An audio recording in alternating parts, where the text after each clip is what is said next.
rien ne pourra changer ton amour pour moi. Tu m'as toujours aimé, sans relâcher ton amour. Et quand je sois imparfait, tu prends soin de moi. Rien ne pourra changer ton amour pour moi. Aucune tempête ne m'arrêtera. I hear your voice carrying the rhythm of the wind to pull me out to you would cross an ocean, so I wouldn't drown. You never been closer than you are right now. Oh, Jireh, you're enough. Jireh, you're enough. En toutes les circonstances, je te fais confiance. Jireh, you're enough. Je n'ai que toi, always enough. Je n'ai que toi, you are. Je n'ai que toi, always enough. Moi je n'ai que toi. Je n'oublierai jamais ce que tu as fait. Maintenant je vois, I can see and don't hear what you are donné. Stay by my side when the sun goes down. Voilà, bonjour à tous. Don't wanna forget how I feel right now. Voilà, bonjour à tous. Eric, Kofi, Eric Honor. Soyez dans la grâce du véritable Dieu. Ce matin, c'est un direct Bible ouverte. C'est un direct sur lequel tu peux participer par message. Et selon ce que je vais te dire, si tu n'es pas d'accord, si tu crois qu'il y a des passages par lesquels tu peux montrer ce que tu crois, tu pourras même appeler, rejoindre le direct pour qu'on puisse échanger de manière directe. Voilà. Partagez pour ceux qui pensent que c'est important. Ceux qui trouvent que ce n'est pas important de partager, ce n'est pas obligé. La vérité ne cherche pas d'amitié, la vérité ne cherche pas de camarades. La vérité, c'est la vérité. Béni pour prospérer, bonjour, je suis content de te voir. Natacha Marchais, heureux de te voir. Voilà. Alors, nous parlons de la vérité. Et je veux dire à quelqu'un ceci.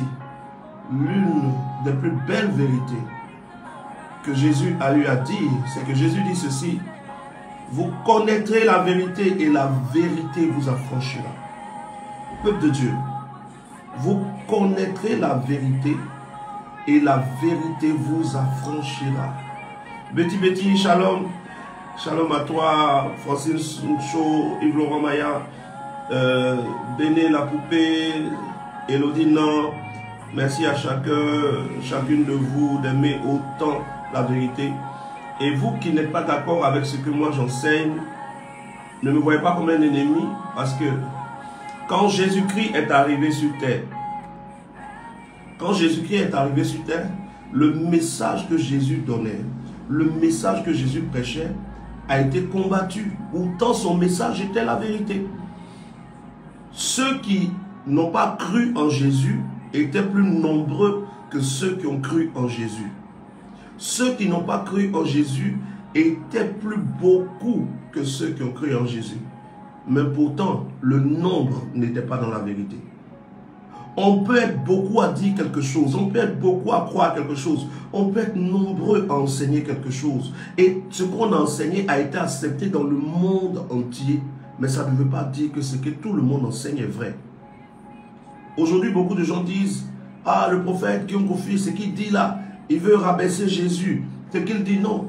Mais est-ce que vous avez pris le temps de lire les passages que je donne? Est-ce que vous avez pris le temps de prier pour que le Père vous révèle? La terre entière aujourd'hui prêche quelque chose. Mais est-ce que parce que la terre entière prêche quelque chose, ce que la terre entière dit est vrai? Sinon, je tiens à préciser à quelqu'un ce matin que le nombre de personnes dans le monde qui ne croient pas que Jésus a existé est plus nombreux. Les personnes qui ne croient pas leur nombre est plus grand que nous qui disons que nous croyons. Donc, comprenez que si c'est le nombre, si la vérité appartenait au nombre, alors, mais la vérité n'appartient pas au nombre. La vérité n'appartient pas au nombre. La vérité appartient à la vérité. Le nombre de athées, le nombre de satanistes, le nombre de bouddhistes, le nombre de tout cela, vous n'imaginez pas. Hein?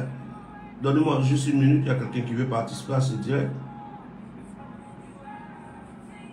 Oui, si vous voulez participer à ce direct, déjà, dès le début, pour montrer que ce que je prêche depuis un moment est faux, vous pouvez cliquer sur participer à ce direct. Et on aura l'occasion d'échanger. Nos échanges seront des échanges maximum de 5 minutes pour donner l'occasion à d'autres personnes de venir participer pour qu'on puisse voir. Parce que la vérité n'est pas dans le nombre. On peut être nombreux, on peut être beaucoup, on peut être des milliards dans le faux. Et on est des milliards qui tombent dans le faux jusqu'à ce que Dieu ouvre mes yeux avec des tests très clairs et précis pour que nous retournions dans la vérité. Et cette vérité, c'est que Jésus est le Fils de Dieu. Cette vérité, c'est que Jésus, qui est le Fils de Dieu, est lui-même Dieu. Mais il est Dieu en tant que Fils. C'est que Jésus, notre Seigneur, a son Père. Et son Père est le Dieu créateur du ciel et de la terre. C'est que Jésus, qui est notre Dieu, a son Dieu. Jésus, qui est notre frère, a son Père, et le Père de notre Seigneur Jésus est notre Père dans les cieux. Et Jésus nous demande d'adorer son Père. Et donc, peuple de Dieu, vous connaîtrez la vérité vous affranchira, est une vérité majeure que Jésus nous a donnée. Mais aujourd'hui, dans nos communautés, ce qui est prêché, quand vous demandez aux gens de vous montrer où c'est écrit, ce n'est écrit nulle part. Vous prêchez partout et vous dites que la Bible est la parole de Dieu. Mais quand on vous dit de montrer dans la Bible où il est écrit que la Bible est la parole de Dieu, ça n'existe pas. Vous dites que Jésus-Christ est le Père, mais Jésus lui-même dit qu'il est le Fils. Vous adorez Jésus, mais Jésus dit d'adorer son Père. Vous priez Jésus, mais Jésus dit de prier son Père. Jésus est Dieu, mais Jésus n'est pas Dieu le Père. Parce que dans le ciel, tous les fils de Dieu sont des dieux. Et parmi les fils de Dieu dans les cieux, Jésus est élevé que tous les autres. C'est-à-dire que quand Dieu, avant de créer le ciel et la terre, Dieu a engendré Jésus. Et Jésus est le premier-né de toute la création. Et à lui, le Père a remis l'autorité de gouverner, de régner, pendant que le Père regarde. Et ce matin, je mets au défi quiconque de prouver que ce que je dis est faux. Est-ce que Jésus est Dieu? Oui. Est-ce que Jésus est le Père? Non. Est-ce que le message de Jésus est le seul message qui envoie au ciel sans passer par le jugement? Oui, Jésus, son seul message. C'est le message de Jésus seul qui sauve réellement. Tous les autres messages vont aller au jugement dernier. Même quand on parle de l'islam, l'islam clairement dit que tous les musulmans passeront par le jugement dernier avant que Dieu ne trie. Le seul message où Dieu sauve sans trier, c'est le message de Jésus. Mais Jésus n'est pas le Père. Il est Dieu, mais il n'est pas le Père. Il est le Fils de Dieu. Parce que quand Dieu a créé l'univers, Dieu a créé des fils dans les cieux et Dieu a créé des fils sur la terre. Adam était fils de Dieu. Quand on parle d'Adam, Adam, il est écrit dans le livre de Luc, Adam, fils de Dieu. Toi et moi, nous sommes des fils de Dieu sur terre. Mais nous ne sommes pas des fils de Dieu des cieux. Les fils de Dieu dans les cieux sont appelés des dieux supérieurs aux dieux qui sont les hommes. Donc il y a Dieu le Père qui est incréé, qui existe de par lui-même. Et Dieu le Père a créé des fils dans les cieux. Et Dieu le Père a créé des fils sur la terre. Les fils de Dieu sur la terre sont dans des corps. Nous, on nous a mis dans des corps, mais on est des fils de Dieu. Mais les fils de Dieu dans les cieux n'ont pas de corps. Eux, ils sont purs esprits. Et ils ont des capacités que nous, on n'a pas. Et Jésus est un fils de Dieu dans les cieux, venu sur terre, envoyé par son Père pour venir racheter le monde. Comprenez bien ce que je prêche et je vous en supplie. Les religions ne vont sauver personne. Aucun homme de Dieu n'a le monopole de la révélation. Et même ce que moi je dis, je vous demande de vérifier. Jésus, le vrai Jésus dont parlent les Écritures, est le Fils de Dieu. Je répète, Jésus est le Fils de Dieu. Est-ce que Jésus est Dieu? Oui, Jésus est Dieu, mais il n'est pas le Père. Qui est le Père? 1 Timothée chapitre 6 à partir du verset 13 à 16. 1 Timothée chapitre 6 verset 13 à 16. On nous dit clairement que Jésus va revenir. Le Fils va revenir. Mais qui va faire que le Fils va revenir? Dieu l'immortel, le seul immortel. Le Père est le seul immortel. Or Jésus le Fils est mort. Le Père n'est jamais mort. Le Père ne peut pas mourir. Mais le Fils est mort. Apocalypse chapitre 1. Je suis Jésus, je suis celui qui tient les clés de la mort et du séjour des morts. J'étais mort, mais maintenant je vis. J'étais mort, mais maintenant je vis. J'étais mort, mais maintenant je vis. Donc il est mort, mais le Père n'est jamais mort. Jésus est le Fils de Dieu. Est-ce que Jésus est le seul qui sauve réellement? Oui, c'est Jésus seul qui permet qu'on entre au ciel sans passer par le jugement. Mais Jésus n'est pas le Père. Dieu dans les cieux a créé des fils. Et Dieu sur la terre a créé des fils. Adam est appelé fils de Dieu. Adam, fils de Dieu. Je vous montre. Mais je ne vais même pas montrer trop de passages. J'attends, pendant que je suis en train d'expliquer, ceux qui trouvent que ce que je prêche est faux. Il y a la possibilité de participer à ce direct. Vous cliquez rejoindre la vidéo, le direct. Je vous ajoute. Et puis vous allez nous expliquer en quoi ce que je dis est faux. Parce que beaucoup viennent sous mes posts. Oui, celui-là, non. Bon, arrêtez de faire du bruit en bas de mes posts. Venez faire du bruit devant moi en face. Prouvez que je ne raconte rien. Voilà. La religion ne sauve pas. Voilà, une chose Jean-Jacques. La religion ne sauve pas. C'est la vérité. Vous connaîtrez la vérité vous affranchira. Hein? Je suis dans le livre de Luc chapitre 3, verset 38. Fils d'Enoch, fils de Seth, fils d'Adam, Adam fils de Dieu. Adam est appelé fils de Dieu. Jésus est appelé fils de Dieu. Quelle est la différence entre Adam fils de Dieu et Jésus fils de Dieu? C'est que Adam est fils de Dieu sur terre. Jésus est fils de Dieu dans les cieux. Dieu a des fils dans les cieux, Dieu a des fils sur la terre. Voilà pourquoi à tous ceux qui l'ont reçu, à ceux qui croient en son nom, la parole a donné le pouvoir de devenir fils de Dieu. Tous ceux qui se répandent deviennent fils de Dieu. Tous ceux qui se répandent deviennent fils de Dieu. Toi, aujourd'hui, si tu es réellement repenti par le message de Jésus, si tu as reçu le Saint-Esprit, tu es devenu fils de Dieu. Mais pas un fils de Dieu dans les cieux. Tu deviens fils de Dieu sur terre. Adam était fils de Dieu. Maintenant, Guy Patrick Bourgui, qui dit c'est très faux, mais connecte-toi. Écoutez-moi, frère, vous tous qui êtes là, et mes administrateurs, vous tous qui êtes là, si quelqu'un vient mettre que c'est faux, envoyez-le à se connecter pour prouver que ce que je dis est faux. S'il ne peut pas, bloquez-le. On ne veut plus du bruit inutile. Bon, vous me voyez en train d'expliquer des choses. Peut-être que je suis en train de perdre les gens. Peut-être que je vais envoyer les gens à abandonner la foi. Mais vous qui avez la vérité, venez dire clairement, voilà le téléphone qui est là. Maintenant, si vous voulez aussi, je vous donne le WhatsApp. Hein? Voilà mon WhatsApp sur lequel vous pouvez me joindre actuellement. Venez détruire la mauvaise œuvre que je fais, le mensonge que vous voulez dire que je dis là.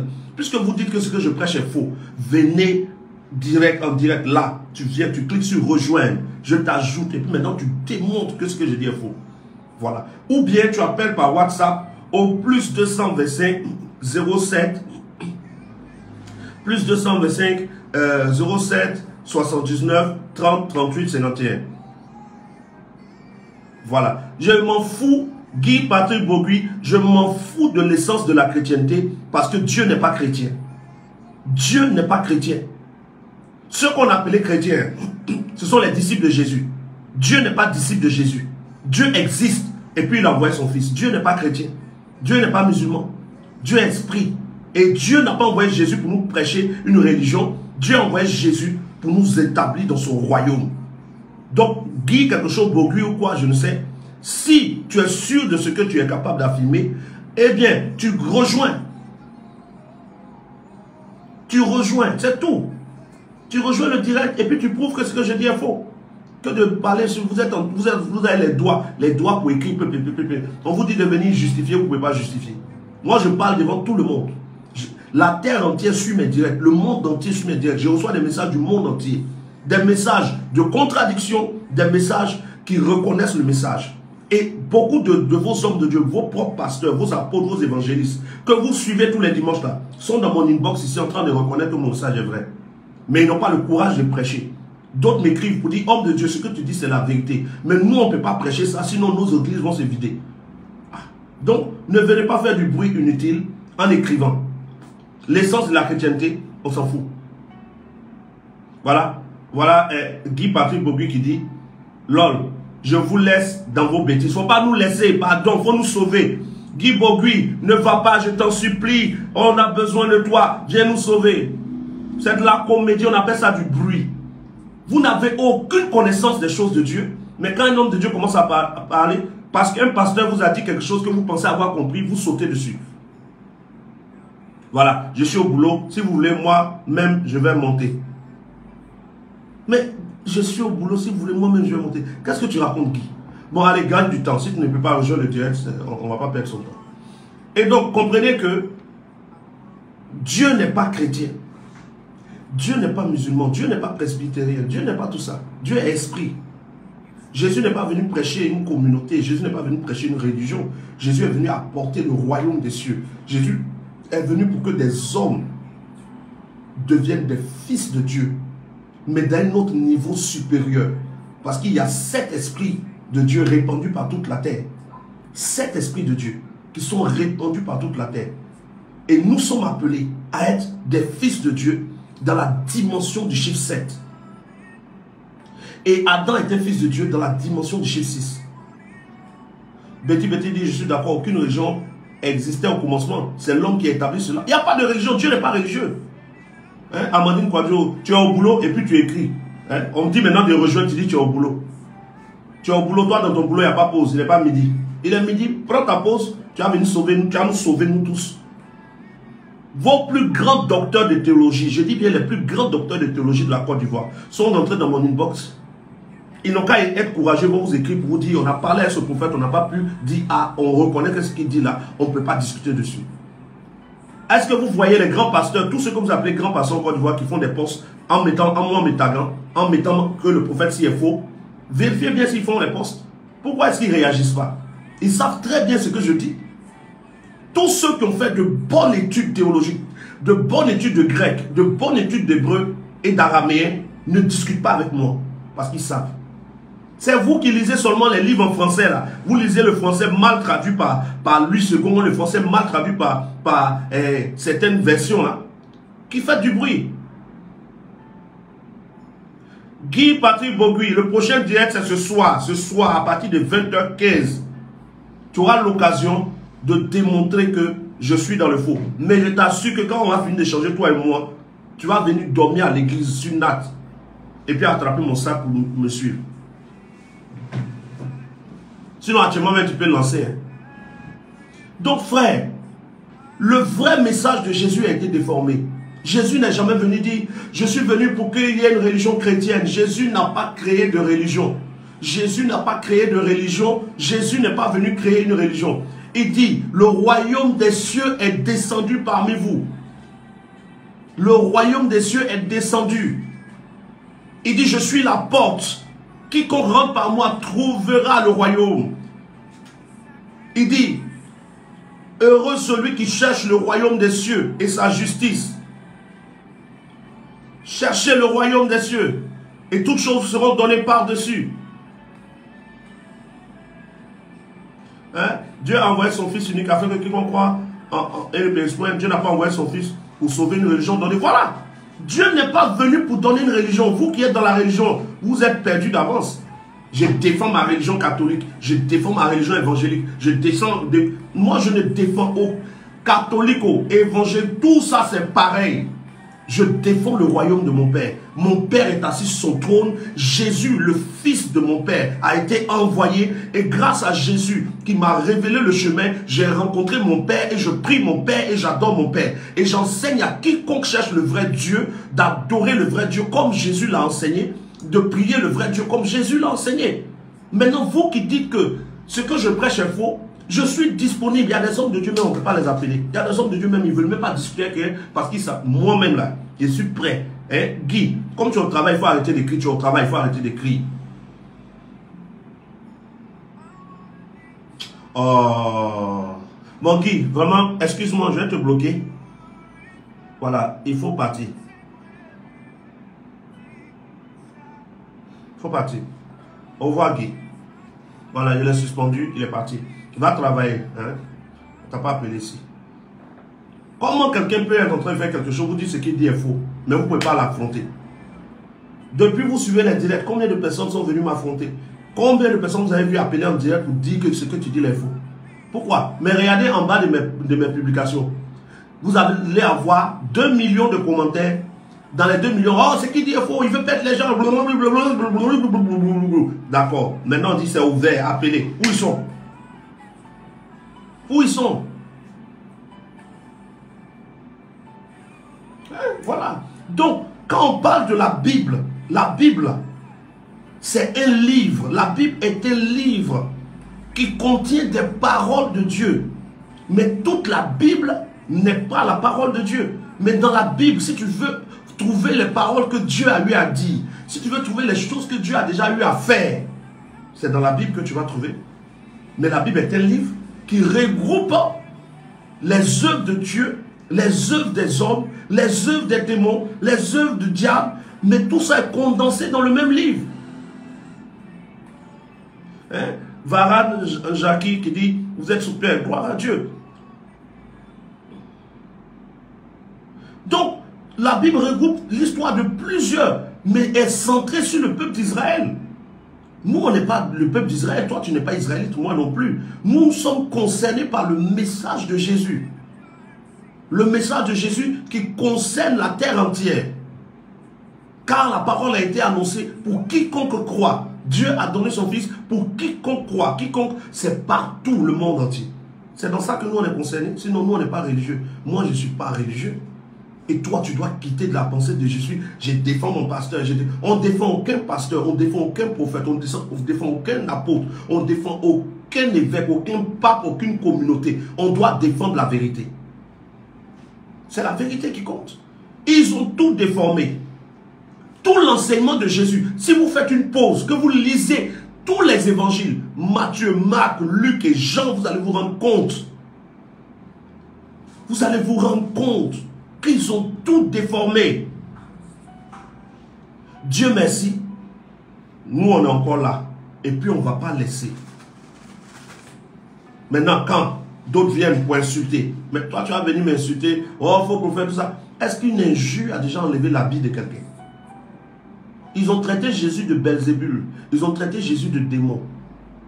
Ils ont dit que Jésus chassait les démons par les démons. Ils ont traité Jésus de fils de perdition. Ils ont traité Jésus d'homme de mauvaise vie. Jésus avant moi a été déjà insulté. Mais il est allé jusqu'au bout. Vos injures ne changeront rien. Tous ceux qui sont appelés à la vérité vont entendre mon message. Parce que Dieu, par ses anges, se charge de répandre la parole. Alors je vous parle, tout ce que je prêche est suivi dans... Vous n'imaginez même pas l'audience qui suit mes messages. Donc arrêtez de mélanger les choses. Jésus est le Fils de Dieu. Et Adam aussi est fils de Dieu. Le message de Jésus est le seul message qui fait échapper à toutes les religions. Le message de Jésus n'est pas pour les chrétiens. Le message de Jésus lui-même ne nous rend pas chrétiens. Le message de Jésus nous rend disciples. Le message de Jésus rend les musulmans aussi disciples. Si un musulman suit le vrai Jésus, il va laisser la religion musulmane. Parce que la religion musulmane ne vient pas de Dieu. La religion chrétienne ne vient pas de Dieu. Aucune religion ne vient de Dieu. Mais Dieu veut des gens qui lui obéissent et qui rentrent dans son royaume par la nouvelle naissance. C'est ce que Jésus est venu prêcher. Le Coran rend témoignage à Jésus, la Bible rend témoignage à Jésus, au message de Jésus. La nature rend témoignage à Dieu. Donc Dieu n'est pas le Dieu des religions. C'est parce que vous avez déformé le véritable message de Jésus que beaucoup de musulmans sont restés dans l'islam, que beaucoup de chrétiens sont convertis à l'islam. Vous avez fait croire aux gens que Jésus est le Père. Et les gens se sont appuyés dessus pour créer quelque chose qui a fait que beaucoup ont quitté la foi. Jésus est le Fils de Dieu. On ne prie pas Jésus, on n'adore pas Jésus, mais on adore son Père. C'est ce que Jésus a enseigné. Maintenant, tous les passages que vous prenez pour dire aux gens qu'il faut adorer, prier Jésus et tout ça, voici le truc qui est ouvert. Venez maintenant répondre. Voilà une chose, Jean, qui dit Dieu a défini le Seigneur Jésus comme le véritable chemin, sans tâche, sans défaut, qui conduit à lui, à Dieu le Père. Vous avez tout changé. Donc, peuple de Dieu, je t'en supplie, fais tes recherches. Ne dis pas, ce prophète-là, ce n'est pas mon prophète, je ne le connais pas, mon cher. Tu n'as pas besoin de me connaître. Me connaître, ça ne sert à rien. Tu as besoin de connaître la parole. Tu as besoin de connaître le Saint-Esprit. Tu as besoin de connaître la vérité. Et comme tu sais lire, vérifie toi-même. Tu vas te rendre compte que Jésus est le Fils de Dieu. Et que le Père existe. Je vous montre un passage qui peut vous aider simplement à comprendre cette vérité. Et je salue tous ceux qui sont musulmans, qui sont sur ce direct, pour vous dire que si vous êtes sur ce direct, c'est parce que quelque part, le vrai Dieu qui a envoyé le vrai Jésus veut que vous naissiez de nouveau. Parce que l'islam, où vous êtes, va passer par l'enfer.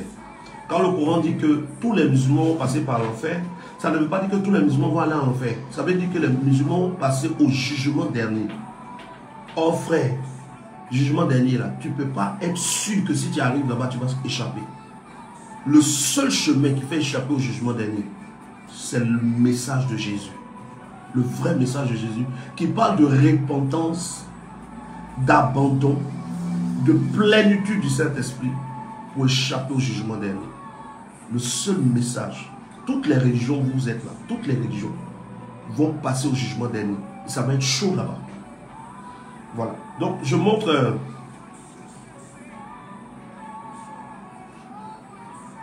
je vous montre ce test-là. Nous sommes dans le livre de Jean. Jean chapitre 5. Nous sommes dans le livre de Jean chapitre 5. Et nous regardons Jean chapitre 5.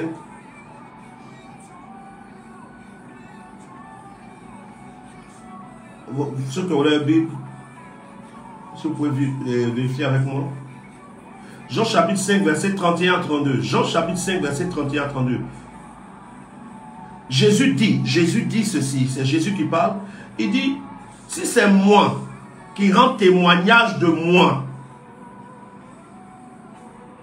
mon témoignage est faux. Jésus dit, Jean chapitre 5, verset 31, si c'est moi qui rend témoignage de moi, mon témoignage est faux. Jésus dit, Jésus lui-même dit, si c'est moi qui rends témoignage de moi, mon témoignage est faux.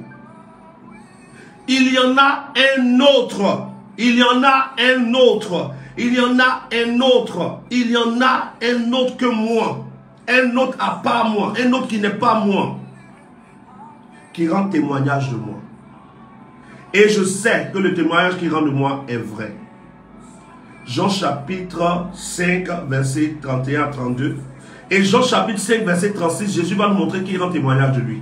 Un autre qui n'est pas lui là, un autre différent de Jésus qui rend témoignage de Jésus, c'est qui? Jean chapitre 5, verset 36.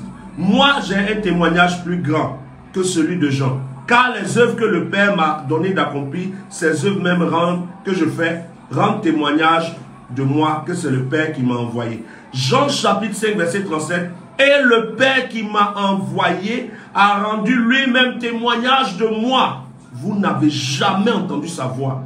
Vous n'avez jamais vu son visage. Jésus dit, il y a un autre qui rend témoignage de lui. Il y a un autre qui rend témoignage de lui. Quand quelqu'un dit, il y a moi et puis un autre, l'autre là c'est lui. L'autre n'est pas lui.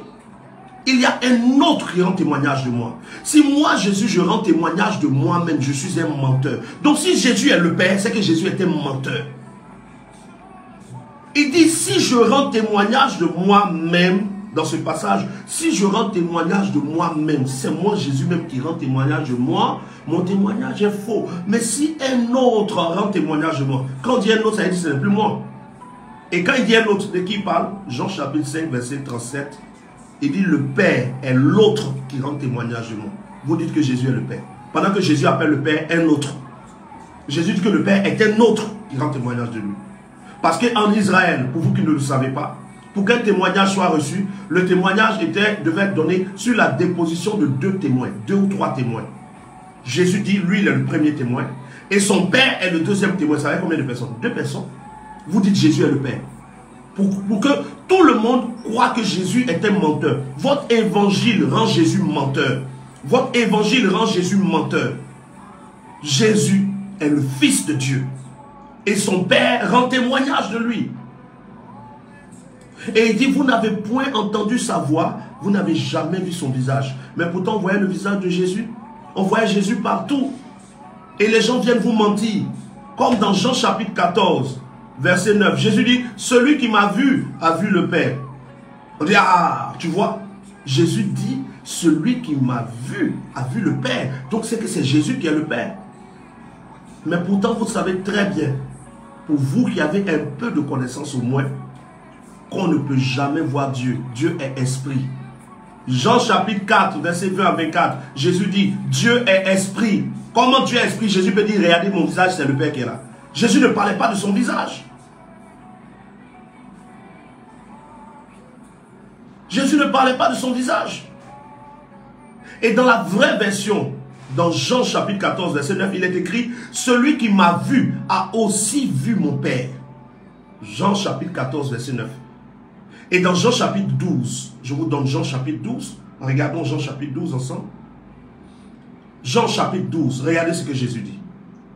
Pour ceux qui notent, Pasteur Gordon Gabin, bonne arrivée. Et Jean chapitre 12. Jean chapitre 12. Regardons ce qui est dit. Je fais la lecture. Jean chapitre 12, verset 44. Jean chapitre 12, verset 44. Or, Jésus s'était écrié, celui qui croit en moi, moi Jésus, croit non en moi, mais en celui qui m'a envoyé. Jean chapitre 12, verset 45 maintenant. Et celui qui me voit, voit celui qui m'a envoyé. Vous aussi. Pourquoi Jésus dit celui qui me voit, voit celui qui m'a envoyé en Jean chapitre 12. Et vous sautez Jean chapitre 12. Vous sautez Jean chapitre 5 pour aller tomber en Jean chapitre 14 pour dire Jésus dit celui qui m'a vu a vu le Père. Mais Jean chapitre 14 verset 9, Jésus dit celui qui m'a vu a vu le Père. Mais Jean chapitre 12 verset 45, Jésus dit celui qui m'a vu a vu celui qui m'a envoyé. Comment Jésus va se contredire? Jean chapitre 5 verset 37, Jésus dit personne n'a jamais vu Dieu. Et en Jean 14, 9, Jésus dit moi, regardez-moi, je suis le Père. Non. Jésus parlait de la révélation qu'il donne du Père. Jean chapitre 14 verset 9, Jésus dit celui qui m'a vu a aussi vu le Père, parce que selon Colossiens chapitre 1 verset 15, Jésus est l'image visible du Dieu invisible. Comme il est l'image, Jésus dit celui qui m'a vu a vu le Père. Mais en termes d'image et de révélation, en termes d'image et de révélation, maintenant s'il est le Père, regardez avec moi Jean chapitre 20. Jean le chapitre 20, verset 17. Jean chapitre 20, verset 17. Je lis Jean chapitre 20, verset 17. Et je vais vous expliquer de suite le danger de ne pas comprendre cette révélation. Jean chapitre 20, verset 17. Jésus prit la parole et dit à Marie, ne me touche pas, car je ne suis pas encore monté vers mon Père. Jésus dit de ne pas le toucher, car il n'est pas encore monté vers son Père. Vous dites que c'est lui-même son Père et il monte vers son Père. Réfléchissez un peu. On nous a abrutis, nous tous, depuis longtemps, on est nés dedans. À un moment, commencez à chercher aussi. Pourquoi vous voulez forcément aller au jugement dernier? Est-ce que vous savez quels sont ceux qui vont échapper au jugement dernier? Je vais vous expliquer tout à l'heure les critères pour ne pas aller au jugement dernier. Vous allez voir. Pourquoi tous les jours je suis en train de faire des directs pour vous dire cette vérité. Il dit, ne me touche pas. Jean chapitre 20, verset 17. Car je ne suis pas encore monté vers mon Père. Va trouver mes frères. Jésus dit d'aller trouver qui? Ses fils ou bien ses frères? Qui est-ce qu'on s'en va? Jésus demande d'aller trouver. Jean chapitre 20, verset 17. Jésus dit, va trouver mes frères. Qui est-ce que nous sommes pour Jésus? On n'est pas ses fils, on est ses frères. Parce que notre Père ensemble est dans les cieux. Quand Jésus, les disciples de Jésus lui ont demandé, apprends-nous à prier, qu'est-ce qu'il leur a dit? Notre Père, notre Père, notre Père qui est aux cieux. Il n'a pas dit votre Père qui est aux cieux, il dit notre Père. Parce que lui-même aussi, il est fils de Dieu. Notre Père qui est aux cieux. Notre Père qui est aux cieux. Mais on a tout mélangé. La religion a tout mélangé. Les Blancs ont eu peur. Est-ce que vous savez que Dieu, la première apparition de Dieu dans l'univers, c'est en Afrique? C'est en Afrique que Dieu s'est révélé en premier. Quand vous lisez vos Bibles, le peuple d'Israël a été esclave où? Le peuple d'Israël a été esclave en Égypte. Où se trouve l'Égypte sur la carte mondiale? L'Égypte se trouve en Afrique. Où est-ce que Dieu est apparu à Moïse dans le buisson à Adam? C'est dans le désert du Sahara. C'est dans le désert du Sahara. Et quand Dieu a envoyé Moïse pour délivrer le peuple d'Israël d'Égypte, ils ont quitté l'Égypte et ils ont fait route pour venir en Canaan. Canaan n'était pas en Europe, Canaan était sur la terre africaine. Pourquoi aujourd'hui la terre africaine aussi riche? Regardez l'Europe, ils viennent tout prendre ici pour partir. Pourquoi? Parce que Dieu a foulé par ses anges. Dieu a fait venir ses anges sur cette terre. Le Fils de Dieu, appelé Jésus, a touché l'Afrique. C'est en Afrique qu'il est descendu. C'est en Afrique qu'il est descendu.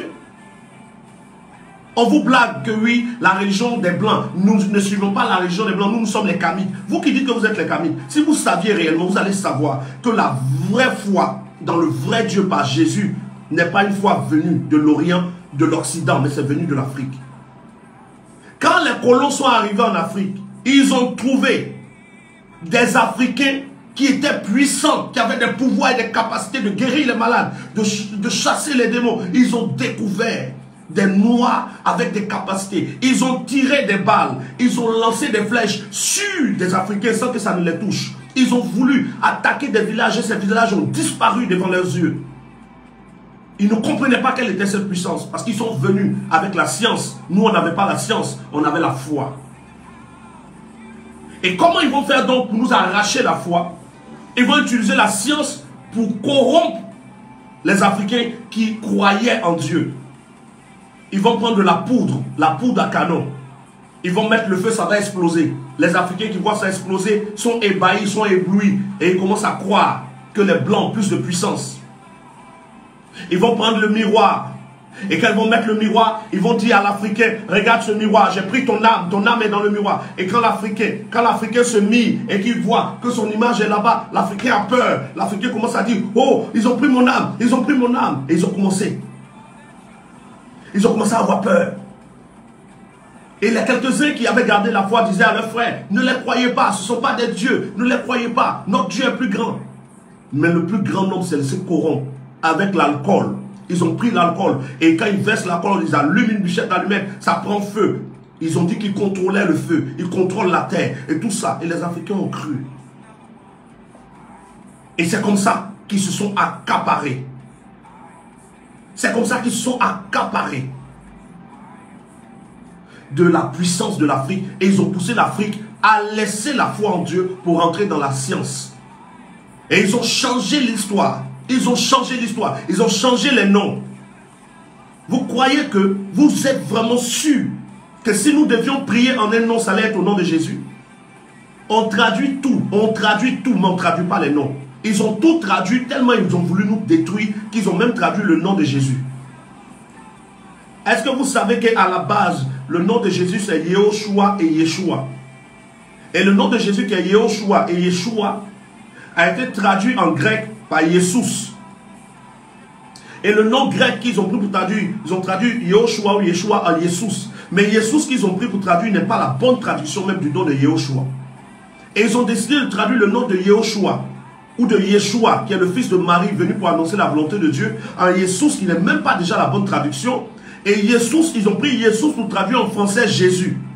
Or, en grec, il n'y a pas de J. La lettre J n'existe pas. C'est la lettre Y. Donc, la lettre Y, ils vont prendre en français, quelle est la lettre qui, quand on prononce, ressemble plus au Y? Jesus, Jésus, Jesus, Jésus. Donc, ils ont pris un Y et ils ont choisi en français un J pour nous donner le nom de Jésus. Vous ne vous rendrez compte de rien. Vous suivez et vous discutez avec ceux qui ont eu la grâce d'avoir la révélation. Ça fait du bruit. Ah, qu'est-ce qu'il dit? Machin, vous n'avez rien compris. Mais ce que Dieu m'a dit, ce que le Père m'a révélé clairement, il m'a dit, continue de parler. J'ai un peuple qui va t'écouter. Ceux qui sont destinés à la vie éternelle, ceux qui sont destinés au salut, prendront le temps de t'écouter. Et ils feront des recherches, ils trouveront la vérité. Laisse les ignorants. Que ceux qui veulent se perdent davantage.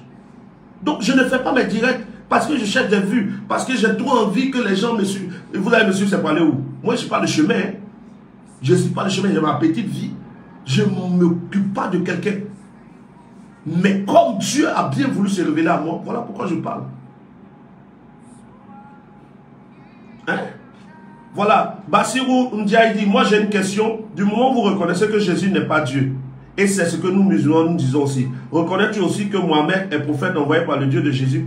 Le problème ici, Bachirou, c'est que moi je ne suis pas religieux. Je ne suis ni évangélique, ni catholique, ni musulman. Je suis fils de Dieu et j'annonce le royaume des cieux. Et l'islam dit que Jésus est le fils de Dieu. Non, l'islam dit que Jésus est un prophète. Moi je dis ce que Dieu m'a révélé. Jésus est le fils de Dieu. Jésus lui-même est Dieu. Bachirou, je te dis la vérité. Jésus est fils de Dieu. Le Coran dit que Jésus est fils de Dieu. Le Coran même dit que Jésus est fils de Dieu. Ce soir, je serai en direct à partir de 20h15. Bachirou, si tu es là, dis à tous tes frères musulmans de venir écouter, vous allez voir. Je vais prendre le Coran et je vais vous démontrer. Le Coran même dit que Jésus est fils de Dieu. Le Coran dit que Jésus est Dieu. Le Coran dit que Jésus est mort, qu'il est ressuscité. C'est les gens qui vous cachent. De même que les pasteurs, les prophètes chrétiens cachent la vérité aux chrétiens, il y a des imams qui cachent la vérité aux musulmans. Il y a des imams qui cachent la vérité aux musulmans. Hein? Lui, Charlie dit, Jésus n'est pas Dieu. Kenny Jean dit, Jésus n'est pas Dieu. Jésus est fils. Oui, Jésus est le fils de Dieu. Mais en tant que fils de Dieu, Jésus est Dieu. En tant que fils... Attendez, vous dites, bon d'accord. Comment il s'appelle? Bachirou, tu dis Jésus n'est pas Dieu. Mais il est fils de Dieu. Bon, Bachirou, est-ce que toi tu as des enfants? Si toi, Bachirou, tu as des enfants sont quoi? C'est des hommes ou c'est des animaux? Mais les enfants que tu as sont des hommes parce que toi-même tu es homme. Jésus est fils de Dieu, donc Jésus est Dieu. Hein? Jésus est fils de Dieu, donc Jésus est Dieu.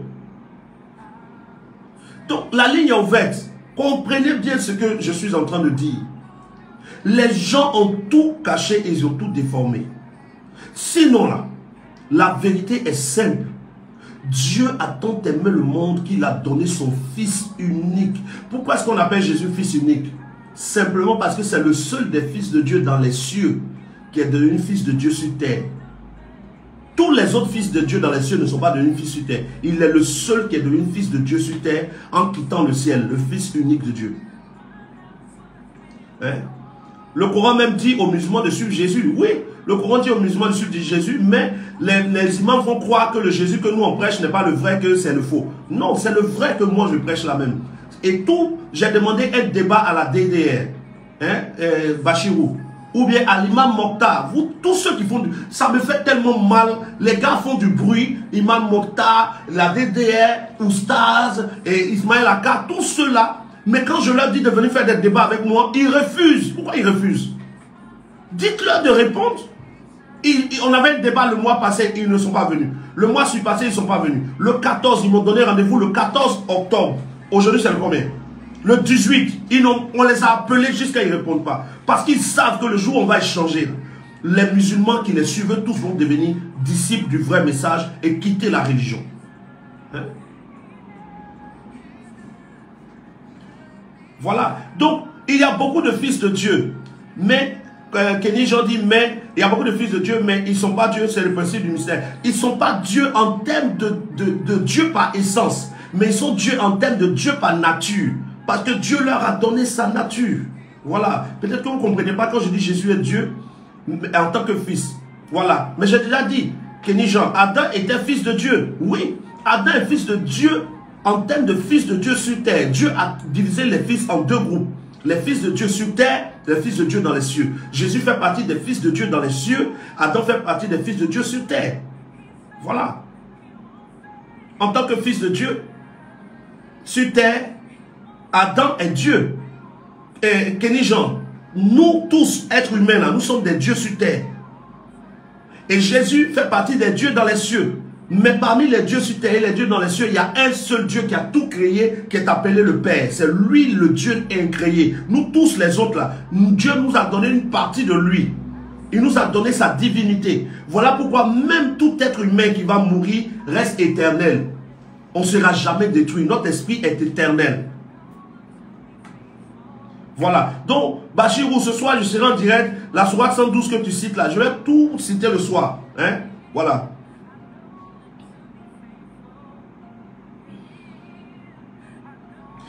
Lui, Charline demande, sommes-nous des dieux au même titre que Jésus qui est notre frère? On est des dieux au même titre que Jésus qui est notre frère selon la nouvelle naissance. Selon qu'il est écrit, Charline, je réponds à ta question dans Romains. Romains, c'est un direct Bible ouvert. Vous me posez des questions, je réponds. Vous pouvez poser votre question par écrit, je réponds en même temps. Nous sommes dans Romains. Romains chapitre 8. Regardons Romains chapitre 8 pour répondre à la question de lui, Charline. Romains chapitre 8, verset 29. Romains chapitre 8, verset 29. Kenny Jean, s'il te plaît, attends que je réponde à Charline. Romains chapitre 8, verset 29. Il est écrit ceci. Ce que Dieu a connu d'avance. Ce que Dieu a connu d'avance, il les a aussi prédestinés à être à l'image de son Fils, afin que son Fils soit le premier-né de plusieurs frères. Tu comprends, Charline? Le but de Dieu, c'est que nous tous nous soyons des fils comme Jésus. Et nous sommes devenus tous des fils comme lui quand nous avons suivi le vrai message de Jésus et que le Saint-Esprit est venu habiter en nous. Nous sommes devenus fils comme lui est fils. Sauf que nous n'avons pas la même puissance que lui parce que lui, il a été souverainement élevé et il a reçu le nom au-dessus de tout nom. Nous sommes des fils, oui, mais nous n'avons pas la même puissance que lui, le même pouvoir que lui. Voilà, il a reçu de Dieu, notre Père, une élévation plus grande que ce que nous avons reçu. Voilà. Maintenant, Kenny Jean, tu parles de fils unique. Et que sommes-nous aussi? Et que nous aussi, Dieu, c'est... Je ne comprends pas. Oh, Kenny Jean, je voulais te répondre, mais ce que tu viens d'écrire là, je ne te réponds plus. Kenny Jean, désolé. Hein? Désolé, je te demande vraiment pardon d'avoir essayé de te répondre. Parce que quand tu poses une question à quelqu'un que tu ne connais pas, et que la personne prend le temps de te parler, ce n'est pas parce que tu es important. Je m'en fous de toi. Je ne te connais nulle part. Je ne suis pas obligé de te répondre. Donc quand je prends le temps de commencer à te répondre, tu ne peux pas écrire et puis mettre dedans, c'est n'importe quoi. C'est n'importe quoi, ça veut dire quoi? C'est pas te répondre. Bon, gagne du temps, va faire ton direct. Oui, ceux qui ont des questions et qui savent ce qu'on appelle l'intelligence. Hein? Ceux qui ont des questions, qui ont le Saint-Esprit, qui savent respecter les autres. J'attends vos questions et je vais vous répondre. Sinon, les gens qui sont remplis d'un esprit de désordre comme Kenny Jean, qui viennent dire à quelqu'un c'est n'importe quoi. Qu'est-ce qu'il y a n'importe quoi? Ce que je dis est différent de ce que tu dis, donc ce que moi je dis est n'importe quoi. Depuis toi, tu as posé tes questions et tu as dit que ce que tu dis est n'importe quoi. Sinon, en réalité, tu ne connais rien. Toi, tu connais quoi même? Ce n'est pas humilité là, je prends le temps de te répondre. Sinon, toi-même, je ne vois pas pourquoi il y a te répondre. Mais quand on commence à vous répondre, vous pensez, vous prenez des airs et vous commencez à parler aux gens. Moi, je te réponds, tu m'écris que c'est n'importe quoi. Il faut aller faire ton direct, tu vas répondre aux gens là-bas. Comme tu connais tellement, tu n'as pas besoin d'être là, Kenny John. Il faut aller, tu connais, non? Va. Moi, je ne connais pas. Ceux avec qui je ne connais pas là, on va se débrouiller. Un jour, quand on va être sur les trônes, toi qui connais là, tu vas être sur le trône, notre tête là-bas. Tu vas t'asseoir sur notre tête pour régner. Voilà, donc, comprenez que les choses ont été déformées de telle sorte que la vérité a été écartée. Dieu a tout créé. Le Dieu qui a créé le ciel et la terre, le Dieu qui a donné la capacité d'enfanter, s'est donné lui-même des fils. S'est donné lui-même des fils. Il a créé des fils dans les cieux. Parmi les fils qu'il a créés dans les cieux, il y a Jésus, le premier qui est appelé la parole. Et il y a tous les autres fils. Mais parmi tous les fils de Dieu dans les cieux, le plus élevé, c'est Jésus. Et sur terre, Dieu a créé des fils. Et le premier des fils de Dieu sur terre, c'est Adam. Maintenant, parmi tous les fils de Dieu dans les cieux, c'est un seul fils qui est venu sur terre. Voilà pourquoi on appelle Jésus le fils unique. On appelle Jésus le fils unique venu du Père. Le texte précise, on dit pas le fils unique dans les cieux. On dit Jésus est le fils unique venu du Père. C'est-à-dire que parmi plusieurs, il est le seul qui est venu. Voilà la vérité. Et le fils unique venu du Père est venu sur terre pour nous montrer l'exemple de ce que chaque fils doit devenir selon Romains chapitre 8, verset 29 à 30. Dieu a voulu que Jésus soit le premier-né de plusieurs frères. Hein? Patrick Nyagi demande, est-ce que toute la Bible est la parole de Dieu? Toute la Bible est un livre. Le mot Bible qui est écrit sur... Quand tu attrapes ton livre et puis tu écris Bible, Bible veut dire livre. Bible veut dire bibliothèque. Bible ne veut pas dire parole. Bible ne veut pas dire parole de Dieu. Bible veut dire livre. Bible veut dire bibliothèque. Donc la Bible est une bibliothèque. C'est quoi une bibliothèque? C'est un ensemble de livres dans un endroit. Et comme ils ont condensé plusieurs livres, on a appelé l'ensemble de ces livres bibliothèque, donc en d'autres termes, Bible. Et donc la Bible est une bibliothèque de livres inspirés par Dieu et de livres non inspirés. Donc dans la Bible, on a des livres historiques, on a des livres prophétiques, on a des livres poétiques. Donc dans la même Bible, on a les livres historiques, les livres prophétiques, les livres poétiques. Donc dans cette même Bible, on a des livres historiques qui racontent juste l'histoire. Une histoire qui est racontée par quelqu'un n'est pas la parole de Dieu. Dans le livre, il y a des histoires, juste l'histoire d'Israël qui est racontée de manière standard. Mais dans le livre, il y a des livres prophétiques où il y a des prophéties que Dieu a données. Dans le livre, il y a des pensées d'hommes, il y a des pensées d'animaux, il y a des pensées de démons, il y a des pensées d'hommes, il y a des pensées du diable, et il y a les paroles de Dieu. Donc la Bible est une bibliothèque dans laquelle on peut trouver des paroles de Dieu. Mais la Bible n'est pas la parole de Dieu, mais c'est une bibliothèque qui contient des paroles de Dieu, des paroles des hommes, des paroles des démons, des paroles des sorciers. Quand vous lisez la Bible, vous allez voir par exemple en Job chapitre 1 que Satan parle. Vous allez voir dans la Bible, en Nombre chapitre 22, qu'il y a un âne, un animal même qui parle. Dans la Bible, dans Genèse chapitre 1, 2, 3, vous voyez le serpent qui parle avec Adam et Ève.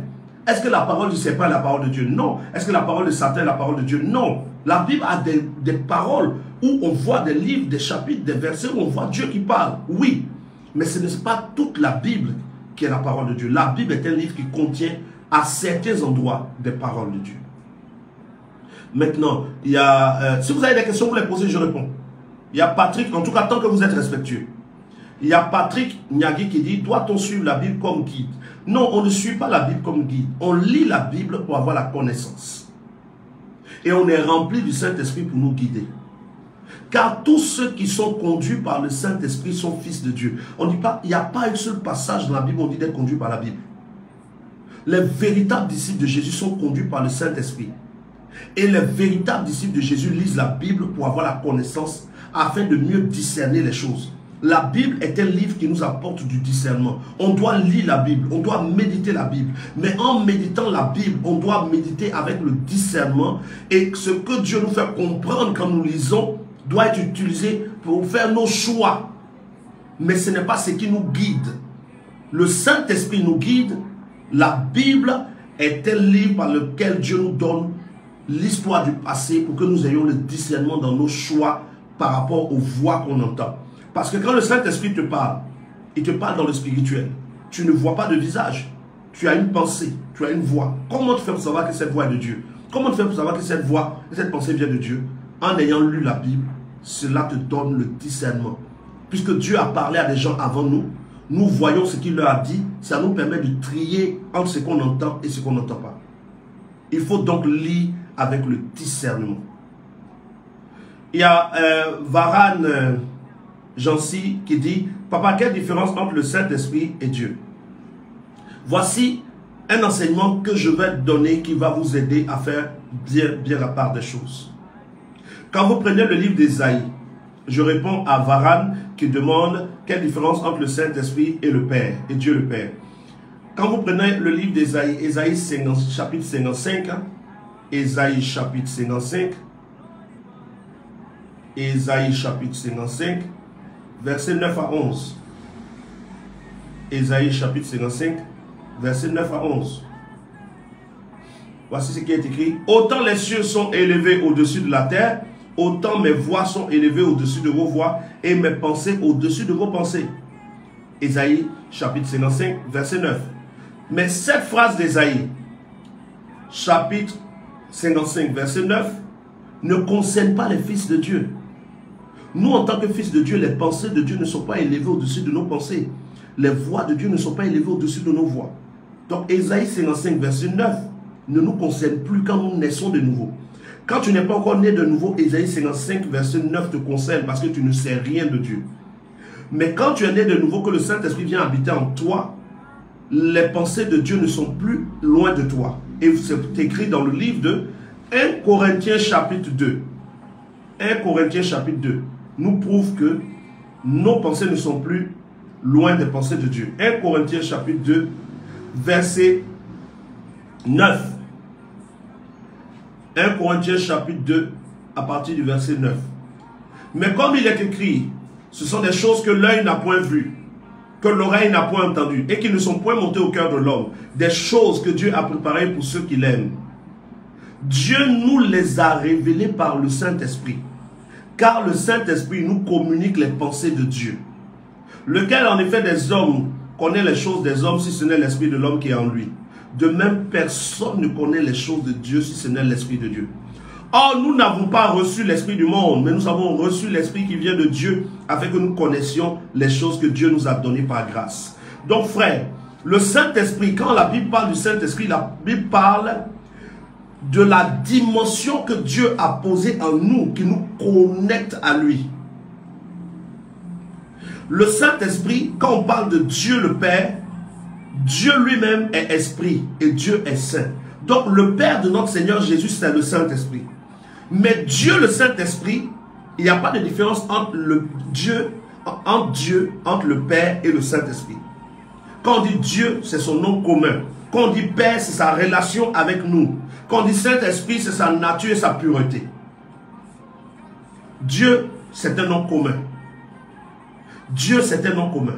Père, on parle de Père par rapport au fait que quelqu'un ait eu des fils. Esprit, c'est sa nature. Saint, c'est sa pureté. Donc, Dieu, notre Père, est esprit et saint. Dieu, son nom commun. Notre Père, sa relation avec nous, est esprit, sa nature, et saint, sa pureté. Dieu, donc, notre Père, est esprit et il est saint. Qui est donc Dieu le Père dont parle le Seigneur Jésus? C'est le Saint-Esprit. Il dit, il est avantageux pour vous que je parle, car celui pour qui j'ai été envoyé viendra. Le Saint-Esprit, donc, est la manifestation de Dieu, la portion de Dieu que Dieu dépose en chacun de nous, afin que nous soyons connectés à lui, pour que nous dépendions de lui, et que lui puisse nous transformer. Donc, en réalité, il n'y a pas de différence entre Dieu, notre Père, qui est le Saint-Esprit. Voilà. Et quelle perception vous avez lorsque vous apprenez que les gens parlent de la Trinité? La Trinité n'existe pas. La Trinité n'existe pas. Je vais vous expliquer pourquoi la Trinité n'existe pas. Pour qu'il y ait Trinité, il aurait fallu une phrase qui puisse permettre Trinité. Il n'y a pas de phrase qui existe. Le mot Trinité déjà n'est pas écrit. Il n'y a aucun texte dans la Bible où il est mentionné Trinité. Ça n'existe pas. Les gens nous font croire que la Trinité, c'est le Père, le Fils et le Saint-Esprit. Dieu le Père, Dieu le Fils et Dieu le Saint-Esprit, ça fait un. Donc, un seul Dieu avec 3 manifestations. Mais c'est totalement faux. Parce que quand on parle de Dieu le Père, c'est parce qu'il y a Jésus qui est le Fils. Et le Fils, Jésus comme Fils de Dieu, dit clairement, mon Père est plus grand que moi. Or, dans la Trinité, on nous fait croire que le Père, le Fils et le Saint-Esprit sont égaux. Mais Jésus dit clairement qu'il n'est pas égal à son Père. Donc, dès l'instant que Jésus dit qu'il n'est pas égal à son Père, il n'y a plus d'égalité entre Père, Fils et Saint-Esprit. Ensuite, on nous fait croire qu'il y a Dieu le Père, Dieu le Fils et Dieu le Saint-Esprit. Mais ce qui est que vous pouvez vérifier, c'est que quand on dit Dieu le Père, quand on dit Père, c'est quoi? Père, ce n'est pas une personne. Père, c'est une position qui révèle un lien filial. Quand on parle d'un père, il s'agit d'un lien filial. C'est parce que quelqu'un a un fils qu'il se fait appeler père. Donc si quelqu'un est appelé père, c'est que quelqu'un d'autre est fils. Et quand on parle de Saint-Esprit, on ne parle pas d'un lien filial, on parle d'une nature. Donc dans leur Trinité, ils ont mélangé des natures et des relations pour en faire une divinité. Sinon, Dieu le Père lui-même est Saint-Esprit. Donc comme on peut dire, le Père, le Fils et le Saint-Esprit sont un. Non, le Père là est le Saint-Esprit. Le Fils est Jésus. Et Jésus est Dieu, mais il n'est pas le Père. Voilà. Et il y a Daniel Genève qui dit, prophète Guillaume Kofi, est-ce que créateur... Oh, vraiment, Daniel Genève, s'il te plaît, si tu peux prendre un traducteur Google pour écrire en français, parce que, prophète Guillaume Kofi, est-ce que créateur agène non définitif? Pardon, je ne pourrais pas traduire ça actuellement. Voilà. Hein, j'écoute vos questions. Il y a Cynthia Zoku qui dit, comment connaître qui est le vrai Dieu? Comment connaître qui est le vrai Dieu? Il suffit de lire Jean chapitre 17. Quand vous lisez Jean chapitre 17, vous connaissez clairement le vrai Dieu. Jean chapitre 17, verset 1 jusqu'à la fin, vous avez directement le vrai Dieu. Jean chapitre 17. Jean chapitre 17, vous avez le vrai Dieu. Maintenant, une chose, Jean-Jacques Atsé, je vois que tu as écrit fausse doctrine, mensonge. Une chose, Jean-Jacques Atsé, je ne peux pas t'en vouloir si tu dis fausse doctrine, mais déjà, ce serait bon que tu viennes en direct et que tu prouves que c'est une fausse doctrine. Voilà, il n'y a pas de problème. Voilà, donc je réponds à Cynthia d'abord, et puis une chose, on t'attend. Si ce que je dis est faux, je suis très partant pour te répondre. Hein, une chose, s'il te plaît, tu peux venir en direct ou bien nous dire clairement par message ce que tu penses. Jean chapitre 17, nous avons clairement qui est le vrai Dieu, et c'est Jésus qui nous révèle le vrai Dieu. Après avoir ainsi parlé, Jésus leva les yeux au ciel et dit, Père, l'heure est venue, glorifie ton Fils, afin que ton Fils te glorifie, selon que tu lui as donné pouvoir sur toute chair, afin qu'il accorde la vie éternelle à tous ceux que tu lui as donné. Or, la vie éternelle, c'est qu'ils te connaissent, toi, le seul vrai Dieu. C'est qu'ils te connaissent, toi, le seul vrai Dieu. Donc, après, quand tu vas lire, tu vas voir que Jésus explique clairement qui est le vrai Dieu. Voilà. Prophète Guillaume Kofi, est-ce que le Créateur a un nom définitif? Est-ce que le Christ a un nom définitif aussi? Déjà, Daniel Genève, le Créateur du ciel et de la terre a révélé un nom définitif. Notre Père dans les cieux a un nom définitif. Et je vais vous donner cela de manière claire. Et je vais vous expliquer pourquoi beaucoup n'ont pas compris ça.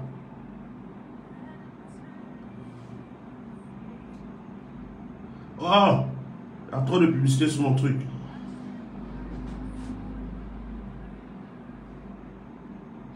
Nous sommes dans le livre d'Exode. Exode. Hein, pour tous ceux qui sont là, Exode chapitre 3, verset 13. Exode chapitre 3, verset 13. Moïse dit à Dieu, j'irai donc vers les fils vers les enfants d'Israël, je leur dirai, le Dieu de vos pères m'envoie vers vous. Mais s'ils me demandent, quel est ton nom? Que leur répondrai-je? Dieu dit à Moïse, je suis celui qui suis. Et il rajouta, c'est ainsi que tu répondras aux enfants d'Israël, celui qui s'appelle je suis m'a envoyé. Dieu dit encore à Moïse, tu parleras aux enfants d'Israël, l'Éternel, le Dieu de vos pères, le Dieu d'Abraham, d'Isaac et de Jacob m'envoie vers vous. Voilà mon nom pour l'éternité. Voilà mon nom pour l'éternité. Voilà mon nom de génération en génération. Je suis celui qui suis. Ah, pardon, une chose Jean-Jacques, merci. Ah, parce que je n'ai pas compris. J'ai dit, mais une chose Jean-Jacques. Comment Jean-Jacques peut ne pas comprendre, lui qui avait une belle perception? Wow. Oui, fausse doctrine de la Trinité. Une chose Jean-Jacques, désolé. Merci mon frère. Et donc, Exode chapitre 3, verset 13 à 15. Nous avons le nom du Père. Je veux rappeler à tous ceux qui suivent mes directs que le Dieu qui a envoyé Jésus-Christ s'est révélé depuis Genèse. Ce n'est pas à partir du Nouveau Testament qu'il s'est révélé. Donc, le Dieu qui est apparu à Moïse est le même qui a tracé le chemin jusqu'à ce que Jésus vienne et pour nous racheter, pour que nous devenions son peuple et des sacrificateurs. Il avait déjà révélé son nom. Et son nom est révélé en Exode chapitre 3, verset 13 à 16. 13 à 15. Exode chapitre 3, verset 16 à 13. Exode chapitre 3, verset 13 à 15. Prophète, je parle de la force doctrine. Oui, une chose, il n'y a pas de problème. On ensemble. Exode chapitre 3, verset 13 à 15. Dieu dit à Moïse, tel est mon nom de génération en génération et à perpétuité. Voilà mon nom pour l'éternité. Donc son nom n'a jamais changé. Maintenant, pourquoi quand Jésus-Christ est venu, Jésus dit quand vous priez, dites notre Père. Pourquoi Jésus ne donne pas le nom que Dieu a donné à Moïse? Parce que le nom que Dieu a donné à Moïse est un nom imprononçable. Voilà pourquoi aujourd'hui, les Israélites ne prononcent jamais le nom de Dieu. Voilà pourquoi dans les 10 commandements, il est écrit, tu ne prononceras pas le nom de l'Éternel ton Dieu, parce que cela serait vain. Dans vos versions, il est écrit, tu ne prononceras point le nom de l'Éternel ton Dieu en vain. Non, ce n'est pas la bonne traduction. La bonne traduction, c'est, tu ne prononceras point le nom de l'Éternel ton Dieu, car cela serait vain. Parce qu'on ne peut pas prononcer son nom. Son nom c'est YHWH. Maintenant, prononcez-moi YHWH. Ça ne peut pas se prononcer. C'est un nom imprononçable. Parce que les noms des fils de Dieu dans les cieux, même les anges qui quittent le ciel ont des noms que les hommes n'arrivent pas à prononcer. Voilà pourquoi quand Jacob a rencontré l'ange avec lequel Jacob s'est battu, l'ange a dit à Jacob, je ne peux pas te dire mon nom. C'est un nom trop merveilleux, tu ne pourras pas prononcer. Donc Dieu a révélé un nom à Moïse. Mais le nom que Dieu a révélé à Moïse en Exode chapitre 3 verset 13 à 15, c'est un nom qui est un souffle. C'est un nom qui est comme ça. Quelque chose comme ça. Donc Moïse a perçu un souffle.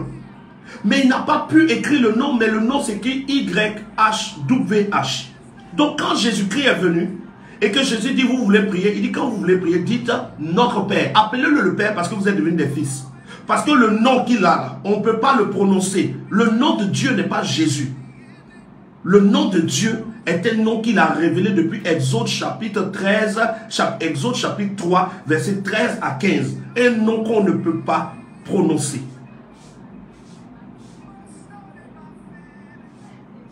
Un nom qu'on ne peut pas prononcer. Donc, quand on parle du nom de Dieu, c'est un nom imprononçable.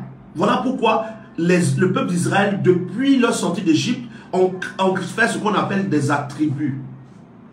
On fait ce qu'on appelle des attributs.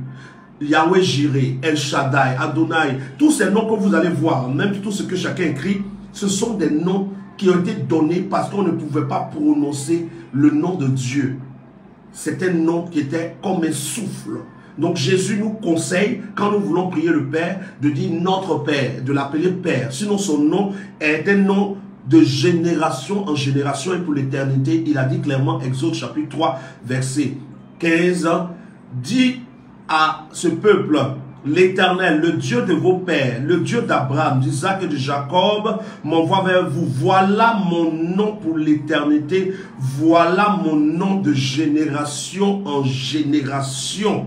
Voilà. Maintenant, Jésus, par rapport à Jésus, est-ce que son nom est Jésus? Son nom n'est pas Jésus, son nom était Yehoshua ou Yeshua, que les gens qui ont voulu nous tromper ont traduit ça en Jésus. Or, Jésus, le nom Jésus, qui est un nom français, n'a aucune signification. On lui a attribué une signification fictive. Mais le vrai nom que l'ange a annoncé comment il s'appelle, à Marie, c'est Yehoshua ou Yeshua. Maintenant, dans l'éternité, quand vous regardez Apocalypse chapitre 19, verset 11 à 13, vous pouvez voir que son nom, le vrai nom de Jésus même, ou de Yehoshua, de Yeshua, c'est la parole de Dieu. Voilà. Jean-Michel Théé qui dit, Elodie, non, je ne peux pas perdre mon temps à l'écouter. Donc, s'il te plaît, ne me fatigue pas pour mentionner mon nom. J'ai trop de choses à faire. Je préfère prier pour ceux qui sont égarés. Je suis gagneur d'âme. Mais Jean-Michel Théé, toi, tu es gagneur d'âme sans la vérité. Comment on gagne une âme si on n'a pas la vérité? Hein? Faut pas fuir. Nous aussi, on est des âmes, Jean-Michel Théé. Nous, on est des âmes. Tu dois nous gagner si on est dans le faux. Pourquoi toi, tu nous laisses? Vraiment, Jean-Michel Théé, viens me sauver. Tu sais, quand tu gagnes un leader, tu gagnes tout le peuple. Je suis suivi par plus de 50 000 personnes. Je ne parle pas par Facebook, hein, je parle dans la vie réelle. Donc, si moi, tu trouves que je suis égaré, mais rentre en contact avec moi. Au lieu d'évangéliser 2-3 personnes quelque part qui ne connaissent rien au message, gagne-moi, montre-moi que je suis en train de me perdre par le vrai message que tu as, Jean-Michel Théé. Et à partir de là, tous ceux qui me suivent sont gagnés un coup. Mais pourquoi tu nous laisses? Vous allez chercher des gens dans le monde pendant que dans l'église, il y a des gens qui se perdent. Si tu es sûr que nous, on se perd, pourquoi tu nous laisses? Tu n'as pas le temps, tu dois aller gagner des âmes. Nous, on n'est pas des âmes. Ou bien parce que ce qu'on dit ne te plaît pas et tu ne peux pas prouver le contraire. Un coup net, tu n'as plus le temps. Ah.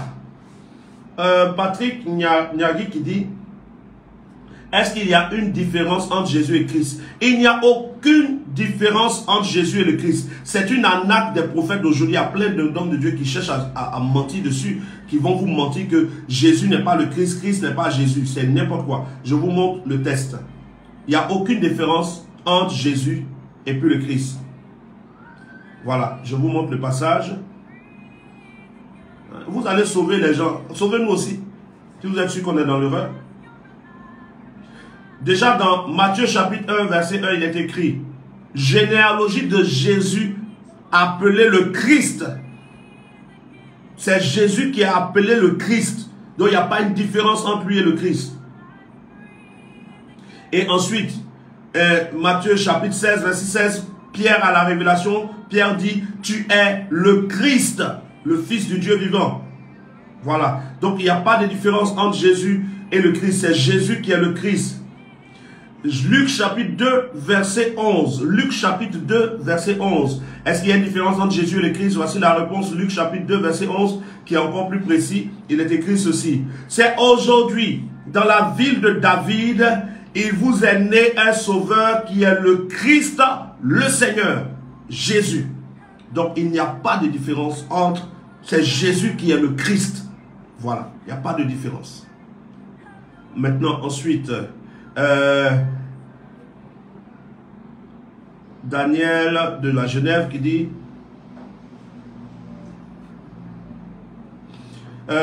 Kofi, s'il répond à Moïse, je suis celui qui suis, je ne suis pas d'accord avec des titres qu'on donne au Créateur. Pourquoi on ne dit pas, on ne peut pas appeler un président son nom simple sans ajouter son excellence? Pourquoi on appelle le Créateur Yahweh? C'est manque de respect pour le Créateur et Yeshua. Non, je te comprends, Daniel Genève, mais son nom même n'est pas Yahweh. Le Yahweh que tu as écrit est un faux nom. C'est pas le nom du Créateur, ce n'est pas Yahweh. C'est YHWH. La langue dans laquelle Dieu s'est révélé à Moïse est une langue où il n'y a pas de A, où il n'y a pas de E, où il n'y a pas de O, où il n'y a pas de U. Il n'y a pas de voyelle, il n'y a que des consonnes. Donc c'est YHWH. C'est pour traduire en français que les gens ont mis le A et le E. Sinon ça ne se prononce même pas Yahweh. Yahweh n'est pas son nom. Non, son nom était souffle imprononçable. Voilà. Oui, Patrick Nyagi, on prie. Vous allez voir que vous pouvez voir un homme de Dieu en train de dire au nom de Jésus. Même moi, quand je prie, je dis au nom de Jésus. Pourquoi? Parce que c'est le nom dans lequel tous ceux qui sont dans la zone francophone reconnaissent le Messie. Et comme c'est dans ce nom qu'ils reconnaissent le Messie, ça ne gêne pas de dire le nom. Mais ce n'est pas le nom qui donne la puissance. Ce n'est pas le nom qui fait que Dieu exauce. Ce qui fait que Dieu exauce, c'est la position. Le policier qui t'arrête, des fois tu ne connais même pas son nom, mais tu t'arrêtes. Pourquoi? Parce qu'il a la tenue. et il a le titre, il a le sifflet. Chaque homme de Dieu qui a les attributs d'autorité que Dieu nous a donnés dans le vrai message de Jésus, même si cet homme ne dit pas au nom de Jésus, les démons vont partir. Les démons sont chassés par l'autorité que nous avons reçue. Jésus dit, je vous ai donné le pouvoir et l'autorité de chasser les démons. Il n'a pas dit, je vous ai donné le nom. Il dit le pouvoir. Maintenant, il dit, vous les chasserez en mon nom. Mais quand il dit, vous les chasserez en mon nom, ce n'est pas pour dire qu'il faut forcément dire au nom de Jésus.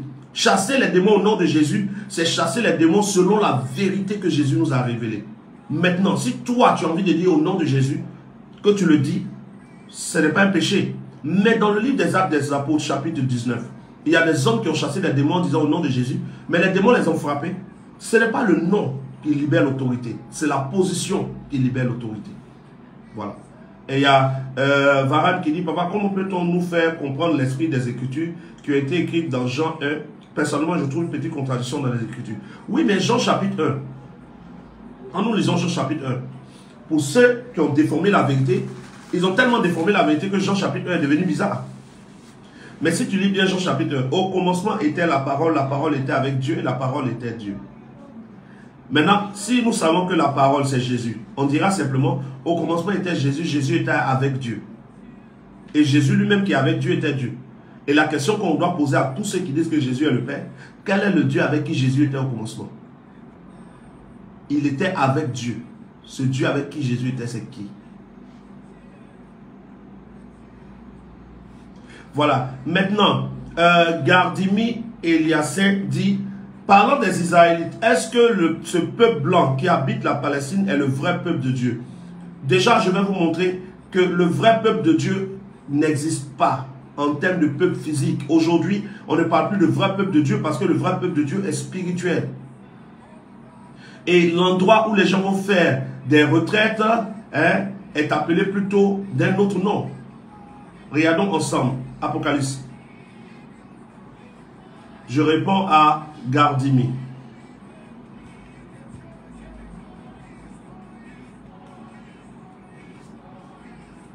Je suis dans Apocalypse.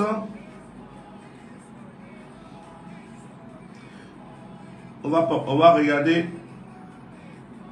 parlant des deux témoins.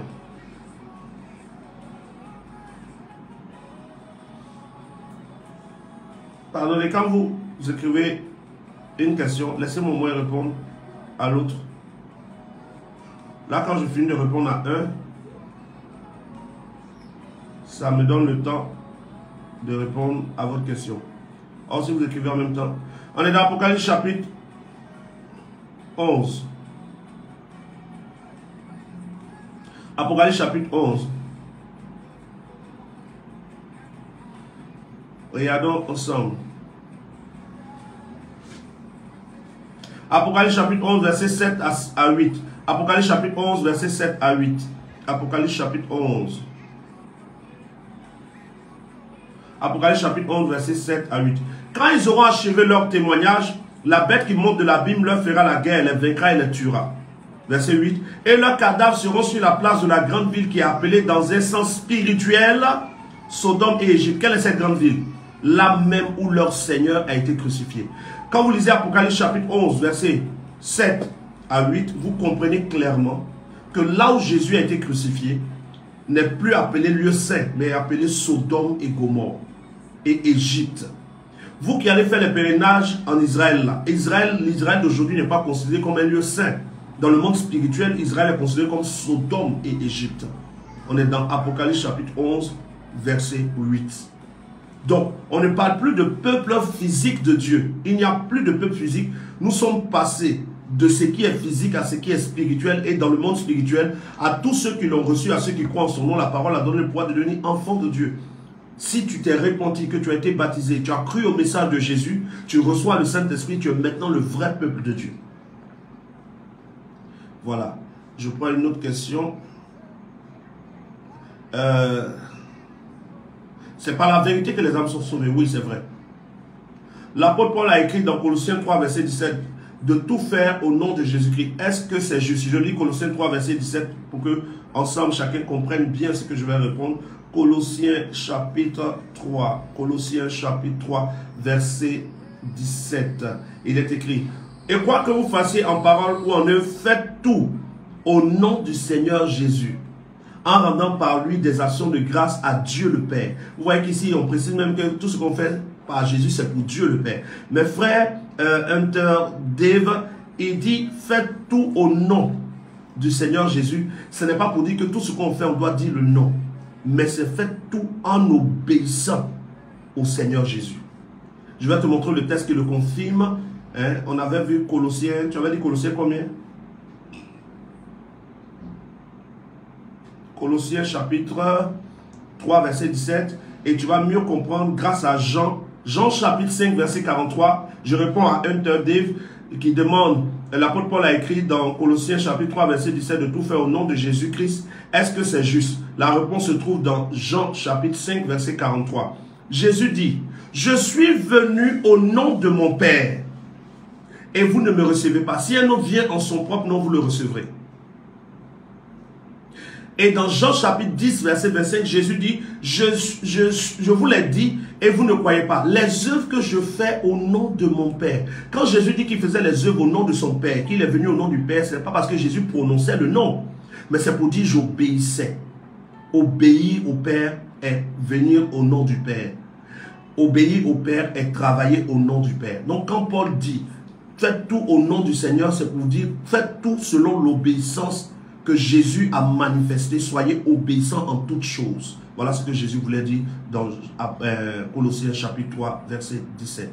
Colossiens 3, 17, pour comprendre, il vous suffit de lire Jean chapitre 5, 43 ou Jean 10, 25. Voilà. Je prends la question maintenant de Salif Keita. Excusez-moi, je viens de vous prendre en chemin. Est-ce que le ministère de la femme est biblique? Si oui, peut-elle être apôtre? Si oui, pourquoi les vaillantes femmes, une d'entre elles n'a pas remplacé Judas? Déjà,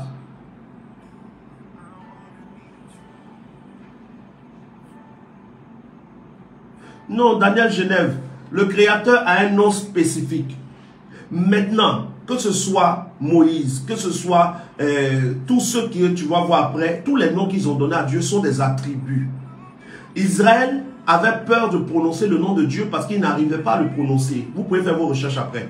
Et donc Israël va donner des attributs. Le jour où Dieu les guérit, il appelle El Shaddai, c'est-à-dire Dieu puissant. Le jour où Dieu leur donne à manger, il appelle Yahweh Jireh, c'est-à-dire le Dieu qui pourvoit. Donc il lui donnait des attributs. Mais son nom, c'est YHWH, qui était souffle. Le nom qu'il a révélé, dès qu'il s'est révélé à Moïse, c'est YHWH. Et il dit lui-même, c'est mon nom de génération en génération et mon nom pour l'éternité. L'éternité, c'est-à-dire qu'il n'a pas de fin. Voilà. Hunter Dave dit, merci prophète, merci. Pour vous à qui je réponds, c'est bon de faire comme Hunter Dave, que la grâce de notre Père, du Père de notre Seigneur Jésus soit sur toi. L'humilité, c'est de poser une question. L'humilité aussi, c'est de dire merci quand on a compris. Voilà, donc il y a je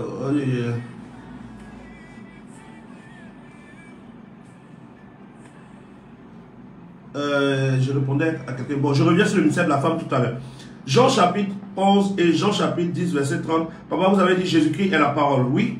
Et Jean chapitre 1 dit au commencement était la parole était avec Dieu. Donc Jésus est Dieu, oui. Cynthia, Zoku, Jésus est Dieu. Et Jean 10 verset 30 dit qu'ils font un. Mais quand on dit qu'ils font un, Jésus est la parole de Dieu. Et Jésus dit, moi et le Père, nous sommes un. D'accord. Mais quand Jésus dit, moi et le Père, nous sommes un, qu'est-ce que ça signifie? Je vous donne le passage. Quand Jésus dit, moi et le Père, nous sommes un, voici la réponse à moi et le Père. Matthieu 19, versets 5 à 6. Je lis Matthieu 19. Matthieu 19. Jésus dit, moi et le Père, nous sommes un. Regardons bien ce que ça veut dire. Matthieu 19, versets 5 à 6. Et je fais la lecture.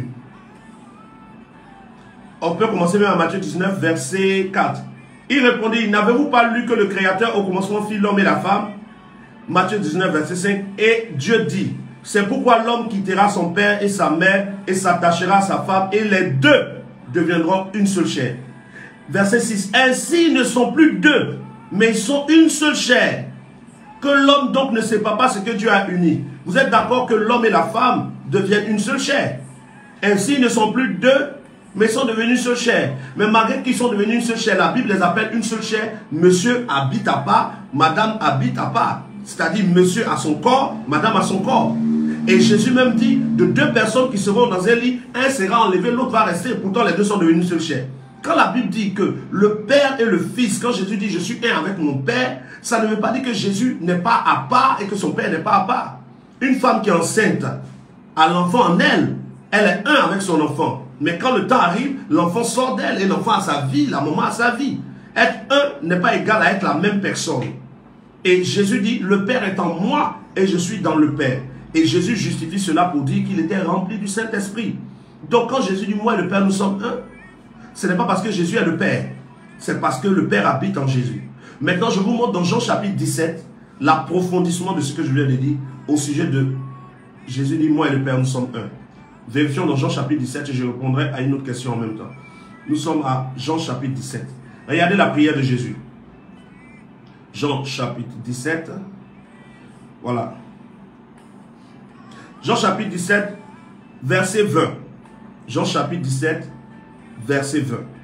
Ce n'est pas pour eux seulement que je prie, mais encore pour ceux qui croiront en moi par leur parole, afin que tout soit un, comme toi, Père, tu es en moi, et comme moi, je suis en toi, afin que eux aussi soient un en nous, que le monde croit que tu m'as envoyé. Donc, je leur ai donné la gloire que tu m'as donnée, afin qu'ils soient un, comme nous sommes un.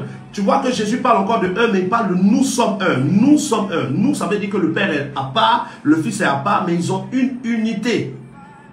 L'homme et la femme qui sont en relation ont une unité, mais l'homme a sa vie, la femme a sa vie. Donc quand Jésus dit, moi et le Père, nous sommes un, ça ne veut pas dire que Jésus est le Père. Ça veut juste qu'ils sont unis. Voilà. Ensuite, je prends une autre question. Si vous posez les questions pendant que je réponds, je ne pourrai pas voir vos questions, parce que ça va défiler. Patrick Nyagi qui demande, faut-il recevoir le Saint-Esprit pour entrer dans le royaume de Dieu? Oui, selon les livres d'Éphésiens. Éphésiens chapitre 1, Éphésiens chapitre 1 nous confirme qu'il faut recevoir le Saint-Esprit pour entrer dans le royaume de Dieu. Éphésiens chapitre 1. Et Jésus dit, si un homme ne naît d'eau et d'esprit, il ne peut voir le royaume des cieux. Si un homme ne naît d'eau et d'esprit, Jean chapitre 3. Donc je lis Éphésiens chapitre 1. Désolé si je parle, je n'aurai pas le temps de répondre. Voilà. Jean chapitre 3 nous dit qu'il faut naître d'eau et d'esprit pour voir le royaume. Et ensuite, Éphésiens chapitre 1, à partir du verset 13 à 14. Éphésiens 1, 13 à 14 nous montre qu'il faut être rempli du Saint-Esprit pour être sauvé. En lui, vous aussi, après avoir entendu la parole de vérité, l'évangile de votre salut, vous avez cru et vous avez été scellés du Saint-Esprit qui avait été promis, le Saint-Esprit qui est la preuve de votre héritage et la preuve que vous êtes sauvés. Éphésiens chapitre 1, verset 13 à 14. Voilà.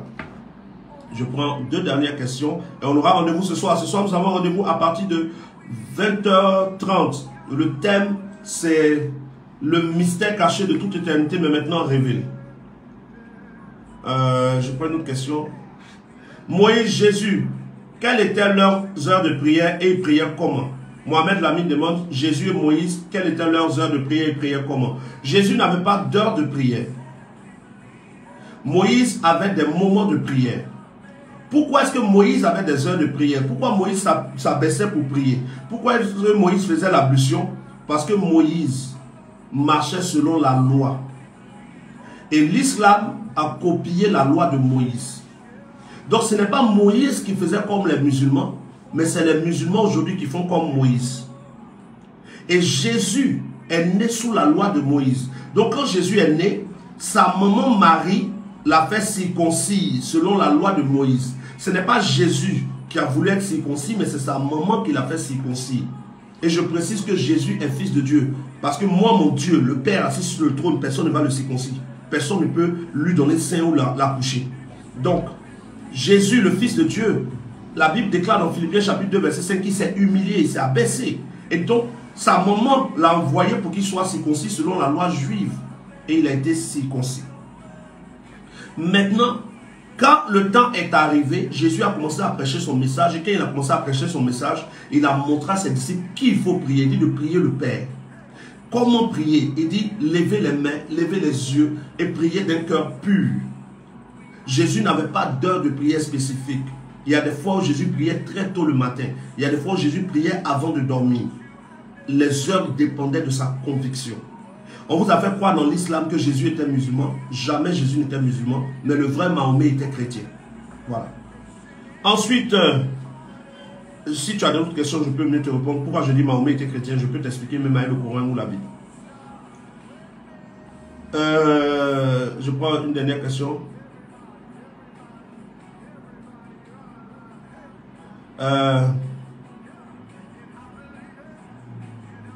Je ne vois pas. Les questions que vous avez posées trop haut, je ne peux pas les voir. Donc,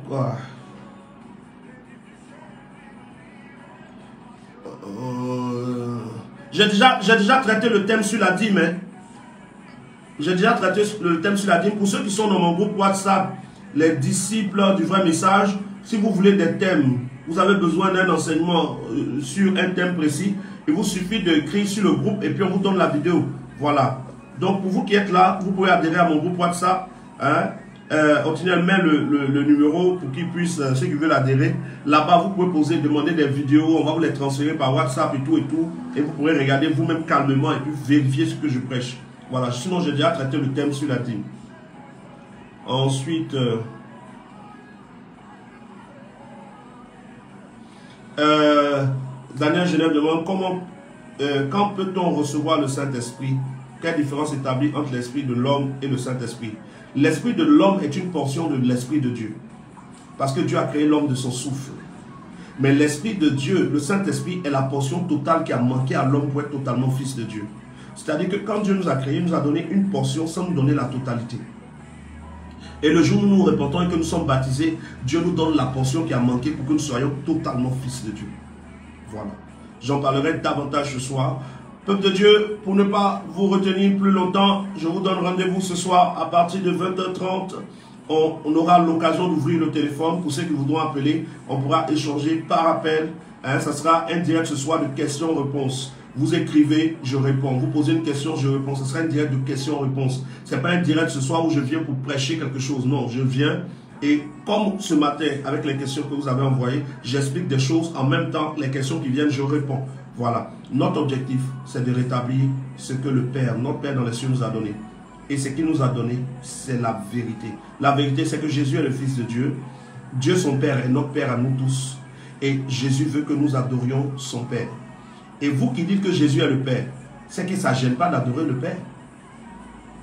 Mais quand vous dites par exemple que Jésus est le Père, et nous on dit d'adorer, Jésus dit d'adorer le Père. Donc arrêtez d'adorer Jésus, adorez-le directement dans sa position de Père. Dites Père, nous te célébrons Père, tu es notre Dieu. Nous n'adorons plus le Fils, mais nous t'adorons Père, parce que nous croyons que tu es le Père. Mais pourquoi vous continuez d'adorer Jésus, pourtant vous dites c'est lui le Père? Adorez le Père simplement, on verra. La vérité c'est qu'il y a une différence entre le Père et le Fils. La Trinité n'existe pas. Ce soir, 20h30, Bible ouverte. À tout à l'heure.